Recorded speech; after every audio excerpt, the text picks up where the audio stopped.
तुम अब बचकर नहीं जा पाओगे। ये हो क्या रहा है मेरे साथ?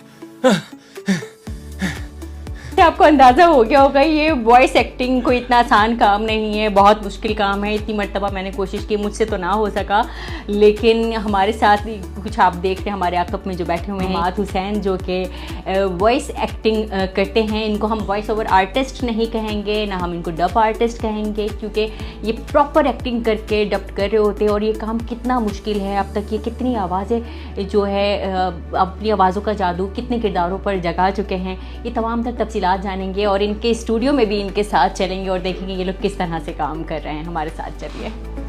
और जानती हो तब मैंने क्या सोचा कि आज के बाद मैं इन्हें ही अपना बाप समझूंगा। मेरे बाप के मर जाने के बाद मैंने सोचा उनसे दुआएं लूंगा, गुरूर बनूंगा मैं उनका।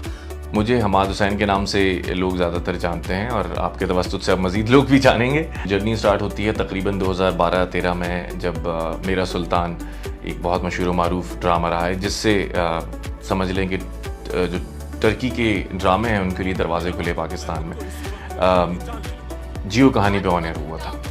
तो उसमें हम एक्स्ट्राज किया करते थे। मैं यानी कि सुल्तान सुलेमान खान तशरीफ़ ला रहे हैं, मलिका आका ने याद किया है, आका मलिका ने याद किया है, बस ये गिनी चुनी कुछ लाइंस हुआ करती थी।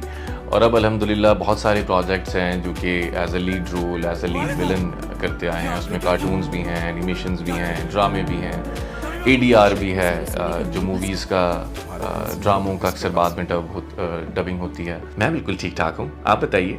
मैंने बहुत लाइट करके बोलना होता है, तो ये नॉर्मली हम गले से आवाज़ निकालते हैं, सॉफ्ट थोड़ी भारी रखनी। अगर टर्किश कंटेंट है तो हम सीने पे चले जाते हैं, टर्किश आवाज़ें ज़्यादातर आपको भारी मिलेंगी। तो ये एक आर्ट है जो सीखते सीखते इंसान सीखता है।